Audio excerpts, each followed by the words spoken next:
வெறுமனே 2 கோயிலை சுத்தி வந்துட்டாலே நாம இந்துக்கள்னும் நம்முடைய அடுத்த தலைமுறை இந்துக்களா வாழுதுன்னும் நம்மள நாமளே ஏமாத்திட்டு தெரிஞ்சா ஏன் கன்வர்ஷன் நடக்காது, ஏன் தீவிரவாதம் பெருகாது? உன் வீட்டு உணவை உன் குழந்தைக்கு தர மறுத்ததனால் அவன் ஹோட்டல்ல போய் சாப்பிட ஆரம்பிக்கிறான். என்ன பண்ண முடியும்? அப்புறம் ஐயோ கன்வெர்ட் ஆயிட்டான், ஐயோ தீவிரவாதி ஆயிட்டான், ஐயோ லவ் ஜிகாத் நடந்துச்சு, ஐயோ இந்த ஜிகாத் நடந்துச்சு, அந்த கன்வர்ஷன் ஆகி போயிட்டான். ஏன் நடக்காது?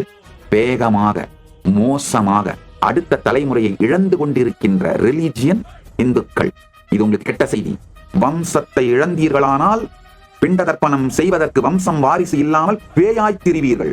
உங்களுக்கு 7 தலைமுறைக்கும் சனாதன இந்து தர்மத்தின்படி முறையாக பித்ருகர்மா செய்து பிண்ட தர்ப்பணம் கொடுக்கப்பட்டால் மட்டும்தான் நீங்க பித்ருலோகத்துல நிம்மதியா இருந்து அடுத்தடுத்த லோகங்களுக்கு டிராவல் பண்ணி பரமுக்தி அடைய முடியும். இந்த ஞானத்தை எல்லாம் உங்கள் அடுத்த தலைமுறைக்கு சொல்லாமல் விட்டீர்களானால் அவர்களை சோசியல் மீடியா இன்ஃபுளுசர்ஸ் வளர்த்துட்டு இருப்பாங்க.